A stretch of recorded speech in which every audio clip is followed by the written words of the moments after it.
Supreme court से सानहा 9 मई के हवाले से अब तक का सबसे बड़ा फैसला सामने आया है।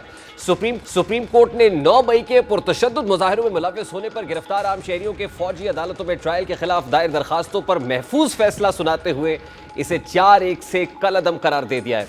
सुप्रीम कोर्ट ने महफूज फैसला सुनाते हुए कहा है कि 9 मई के मुल्जिमान का ट्रायल आम अदालतों में होगा। अदालत उस्मा ने मिलिट्री एक्ट के सेक्शन जो 59(2) है उसकी दोनों जेली शकों को आइन के बरखिलाफ करार दिया है और इसके लिए ऑफिशियल सीक्रेट एक्ट के शेक 59 क्लॉज 4 को भी गैर आइनी करार दे दिया गया है। सुप्रीम कोर्ट ने अपने हुक्म में कहा है कि मुल्जिमान के जुर्म की नौयत के एतबार से मुकदमात फौजदारी अदालतों में चलाए जाएं। इस फैसले से जस्टिस याहिया अफरीदी ने इख्तलाफ किया है। केस की समाअत के आगाज पर अटॉर्नी जनरल ने अदालत से मुखातिब होते हुए कहा कि मैं फौजी अदालतों के क़याम के हवाले से आईनी तरमीम करने और ना करने के हवाले से बात करूंगा। मैं इस नुक्ते पर भी बात करूंगा कि मौजूदा केस में आईनी तरमीम की जरूरत क्यों नहीं है। उन्होंने कहा कि फौजी अदालतों में ट्रायल क्रिमिनल कोर्ट्स के तमाम तकाजे पूरे करता है। अब मिलिट्री कोर्ट्स में ट्रायल का बाकायदा आगाज हो चुका है। फौजी अदालतों के फैसलों में वजूहात भी लिखी जाएंगी। अटॉर्नी जनरल ने कहा कि मैं गुज़श्ता समाअत का खुलासा दूंगा। मैं बताऊंगा कि मौजूदा ट्रायल के लिए क्यों तरमीम जरूरी नहीं थी। मैं आर्टिकल 175 पर भी बात करूंगा। लियाकत हुसैन केस का पैराग्राफ भी पढ़ूंगा। 21वीं आईनी तरमीम के फैसले की रोशनी में दलाइल दूंगा। ममनुआ इलाकों और इमारात पर हमला भी मिलिट्री अदालतों में जा सकता है। उन्होंने मजीद कहा कि आर्मी एक्ट के तहत ट्रायल में फौजदारी मुकदमे के तमाम तकाजे पूरे किए जाएंगे। 9 मई के मुल्जिमान का ट्रायल फौजदारी अदालत की तर्ज पर होगा।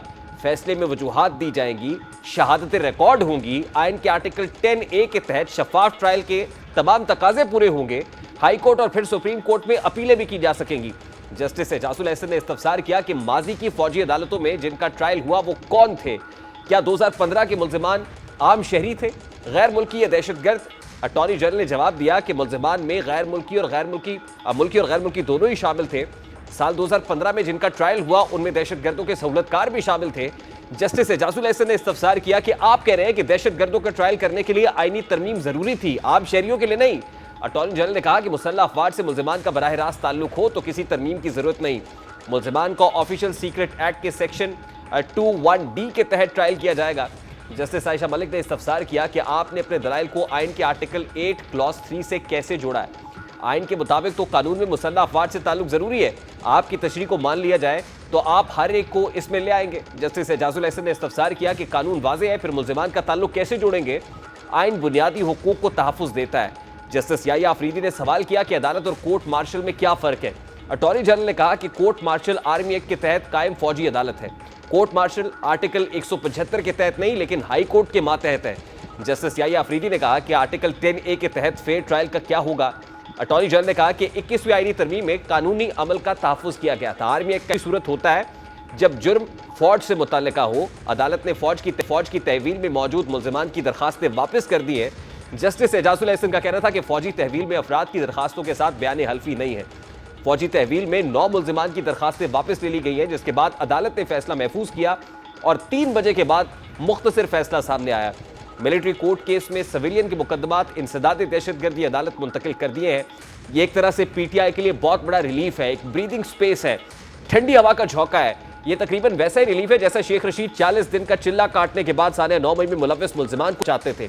शेख रशीद ने इंटरव्यू दिया और बाद में एक ट्वीट के जरिए बताया था कि अब मेरी जिंदगी का मिशन उन तमाम लोगों को जो रूपोश हैं या जिनसे 9 मई की गलती हुई है, उनको बेगुनाह या जेलों में हैं, उनको माफी दिलवाना है। शेख रशीद सानहा 9 मई के मुल्जिमान को आम माफी दिलाने के मिशन पर है, लेकिन चेयरमैन तहरीक इंसाफ के मामले में उनका यह मिशन पूरा होता हुआ दिखाई नहीं देता, क्योंकि मुस्लिम लीग नून और निगरां हुकूमत दोनों सानहा 9 मई के मुल्जिमान के साथ किसी भी किस्म की रियायत बरतने को तैयार नहीं है। गुज़श्ता रोज निजी टीवी के प्रोग्राम में साबिक वजीर दाखिला राना सनाउल्लाह ने जहां यह बताया कि नवाज शरीफ का बयानिया सबको साथ लेकर चलने का है, जिसमें PTI भी शामिल है, वहीं उनका यह भी कहना था कि 9 मई में मुलव्वस लोगों से कोई बात नहीं होगी। दूसरी जानिब आज निगरां वजीर आजम अनवारुल हक काकड़ ने भी प्रेस कॉन्फ्रेंस की और दो टोक बातें की है और बताया कि कोई कहे पार्लियामान को आग लगाऊंगा, वजीर आजम हाउस पर धावा बोलूंगा, जमहूरियत का चैंपियन भी बनूंगा। कानून की नजर में यह पुरअमन एहतजाज नहीं, उसे कानून का सामना करना होगा। कोई ये समझे कि निगरां हुकूमत उन तमाम चीज़ों को ख़त्म करके लोगों को आग लगाने का लाइसेंस दे दे, तो ये नहीं हो सकता।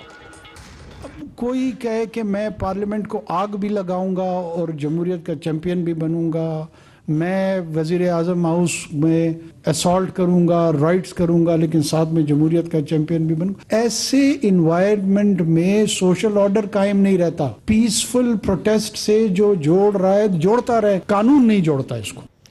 सुप्रीम कोर्ट ने साने 9 मई के हवाले से चाहे कुछ रिलीफ मुहैया किया हो, लेकिन साइफर मुकदमे में चेयरमैन तहरीक इंसाफ और शाह महमूद कुरैशी को सजा मिलना तकरीबन यकीनी हो गया है, क्योंकि आज खुसूसी अदालत ने उन पर फर्द जुर्म आयद कर दी है। ये फर्द जुर्म आज उन्हें दौरान समाअत पढ़कर सुनाई गई है और लगाए गए चार्जेस से मुतालिक बताया गया है। चेयरमैन पीटीआई और शाह महमूद कुरैशी ने सैत जुर्म से इनकार किया। अदालत ने केस के गवाहान के बयानात 27 अक्टूबर तक तलब कर लिए हैं और साइफर केस की समाअत 27 अक्टूबर तक मुलतवी कर दी गई है। चार्जशीट के मुताबिक मुल्जिमान के खिलाफ रवां साल 15 अगस्त को साइफर केस का मुकदमा दर्ज हुआ। मुल्जिमान खुफिया दस्तावेजात की मालूमात से मुतालिक राब्तों में मुलव्विस पाए गए। 7 मार्च 2022 को वाशिंगटन से मौसूल साइफर गैर मुतल्लिका अफराद को सौंप दिया गया। साइफर टेलीग्राम के हकायक को तोड़ मरोड़ कर पेश किया गया। मुल्जिमान ने साइफर को कौमी सलामती के बरक्स जाती मकासद के लिए इस्तेमाल किया। 28 मार्च 2022 को बनी गाला में खुफिया इजलास में साइफर मंदरजात का गलत इस्तेमाल किया गया और साबिक वजीर आजम ने साइफर के मिनट्स अपने अंदाज से तैयार करने की हिदायत की। साबिक वजीर आजम ने बददियानती और बदनीयती से जानबूझकर साइफर तहवील में रखा और चार्जशीट में यह भी कहा गया है कि साइफर जैसी अहम तरीन सरकारी दस्तावेज को गैर कानूनी तौर पर अपने कब्जे में रखा गया। मुल्जिमान ने रियासत की जो सिक्योरिटी सिस्टम है, कम्युनिकेशन सिस्टम है, उस पर समझौता किया है। मुल्जिमान के साइफर टेलीग्राम पर बददियानती से रियासत को नुकसान पहुंचाया। अमेरिका में साबिक सफीर डॉक्टर असद मजीद ने डोनाल्ड लू को पाकिस्तान हाउस में ज़ोराना दिया। मुलाकात में हुई गुफ्तगू के मिनट साइफर के जरिए सेक्रेटरी खारजा को भिजवाए गए। 7 मार्च 2022 को मौसूल साइफर को वजारत खारजा के SSP सेक्शन की हिफाजती तहवील में दिया गया। साइफर इंतहाई अहम और खुफिया दस्तावेज है जिसे किसी भी सूरत शेयर नहीं किया जा सकता।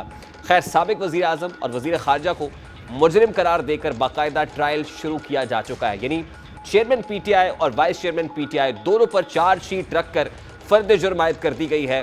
ट्रायल शुरू किया जा चुका है और दूसरी तरफ सिविलियंस के मिलिट्री कोर्ट में ट्रायल को कलअदम करार सुप्रीम कोर्ट ऑफ पाकिस्तान की तरफ से दे दिया गया। यानी एक तरफ तो कारकुनान को कुछ ब्रीदिंग स्पेस मिल रही है, दूसरी तरफ क़यादत कि वो जल्दी छूटती हुई है, जल्दी उनकी जान खलासी होती हुई नजर नहीं आ रही। इस वक्त साबिक अटॉर्नी जनरल पाकिस्तान मुमताज़ माहिर कानून अशतर औसाफ साहब हमारे साथ मौजूद है। अस्सलाम वालेकुम अशतर औसाफ साहब, बहुत बहुत शुक्रिया आपके वक्त के लिए। सबसे पहले तो सुप्रीम कोर्ट ऑफ पाकिस्तान की जानिब से सिविलियंस के मिलिट्री कोर्ट में ट्रायल को कलअदम करार दिया गया है। आप किस तरह से देखते हैं इस फैसले को? What is your take on it? सबसे पहले